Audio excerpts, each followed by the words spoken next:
This video is going to explain some more about HTML tags and elements and exactly what those are, because we're going to use those terms a lot when we're learning HTML, so it's good to understand what they mean before you get in too deep. I mentioned tags a few times when we were working on our first HTML page, hello.html, which is right here. And I just want to talk about what a tag is and what it does. And before we do that, let's talk about a web browser.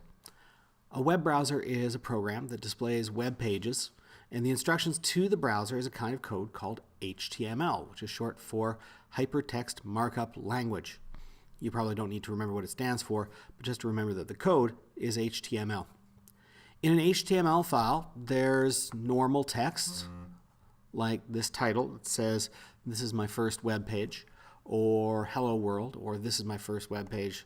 Now that I can code HTML, when do I get rich?" Those are all regions of regular text. But some of the text, like right here at the very top, is in between the less than and greater than sign.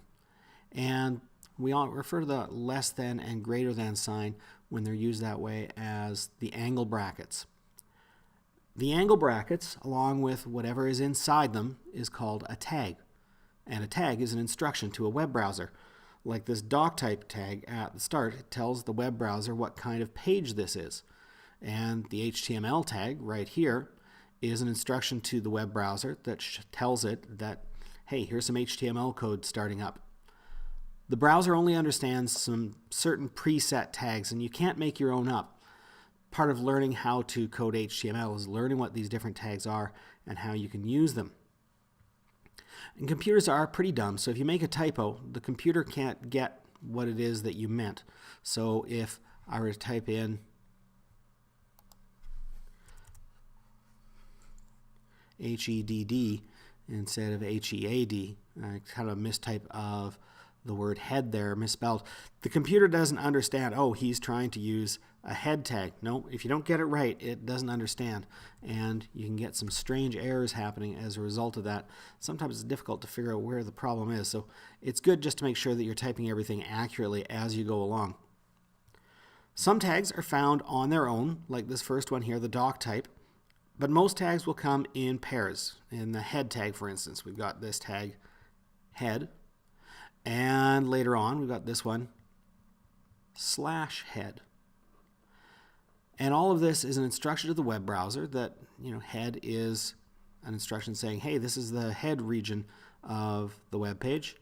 And that one right there, /head, is a tag that means, okay, that's the end of the head region of the web page. We're done with that part.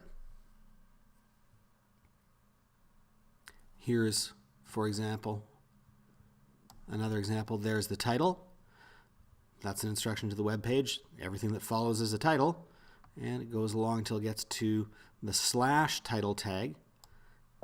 And when it reaches that, that's an instruction that says the title is now over. So every tag is an instruction. Most of them come in pairs saying that this is the start of something and this is the end of something. And those tag pairs, the tag and the /tag at the end, plus all the stuff that's in the middle, is called an element. So for instance, here is the title element. And an element in HTML code is some text that is not just normal regular text. It has a particular meaning or needs to get displayed in a particular way. And as you learn more HTML code, you'll see what some of those special text regions can be and how they get formatted on a web browser page. So that's the explanation of tags and elements.